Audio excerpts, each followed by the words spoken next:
বাহ, শাবাশ, very good.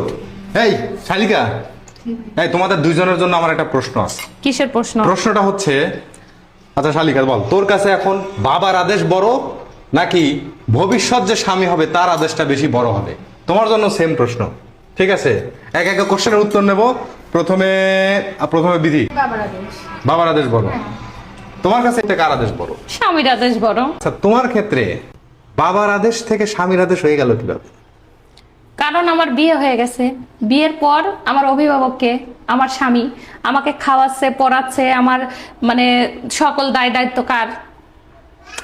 বুঝলাম, কিন্তু বাবা মা এটা তো অনেক উপরে। বাবা মার আদেশ অবশ্যই বড়, সেটা যৌক্তিক হতে হবে, ঠিক আছে? আর বিয়ের পর একটা মেয়ে যেহেতু স্বামীর মানে দায়িত্বে থাকে, তাই স্বামীর আদেশটা বড়। স্বামী যেখানে যেতে মানা করবে, যা করতে নিষেধ করবে, ওগুলা করা উচিত না এবং স্বামীর কথা শোনা উচিত। এখন মনে করো তোমারও তো মেয়ে আছে, সে যদি 2 দিন পরে বলে যে না বাবা মার কথা শুনবো না, স্বামীর আদেশ মানবো, তখন তোমার ভালো লাগবে? হ্যাঁ, অবশ্যই স্বামীর আদেশ শোনা উচিত।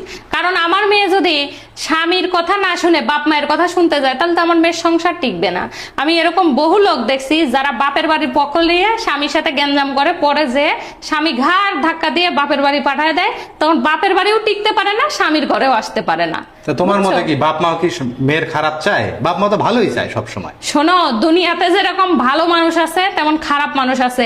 হাতের 5টা আঙ্গুল যেরকম সমান না, ঠিক তেমনি অনেক বাবা মা আছে, অনেক মায়েরা আছে, মেয়ের সংসারে খালি আগুন কিভাবে জ্বালাবে ওই চেষ্টা করে, বুঝছো?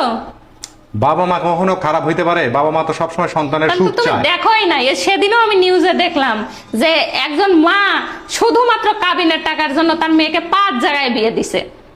তোমার মেয়ে, দাঁড়াও, তোমার মেয়ে যদি এসে বলে দে মা আমার শাশুড়ি তো আমার সাথে ঝামেলা করে, আমি এই ঘরে সংসার করবো না, তখন কি তুমি বলবা যে না তুমি ওই ঘরেই চলে দাও? তোমার না সন্তানের দুঃখ কি তুমি মাইনে নিবা?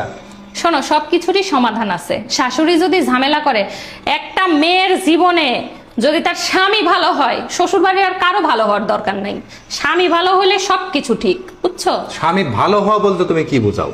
স্বামী ভালো হওয়া বলতে স্বামী বউয়ের কথায় উঠলে আর বসলেই ভালো? উঠলে বসলে না, স্বামী বউয়ের খেয়াল রাখবে, ভালো মন্দ সবকিছু দেখবে, এটাই। তো স্বামী বাপ মায়ের কথাও শুনবে, এটাও তো ভালো। শোনো, শ্বশুর শাশুড়ি কিন্তু সারা জীবন বেঁচে থাকে না, বুঝছো? তাই যতদিন আল্লাহ পাক তাদেরকে রাখে, তাদের সাথে একটু মানায় নিলেই সংসারটা টিকে যায়, ঠিক আছে? যেখানেই যাক মেয়ে মানুষ মানায় নিয়েই চলতে হবে।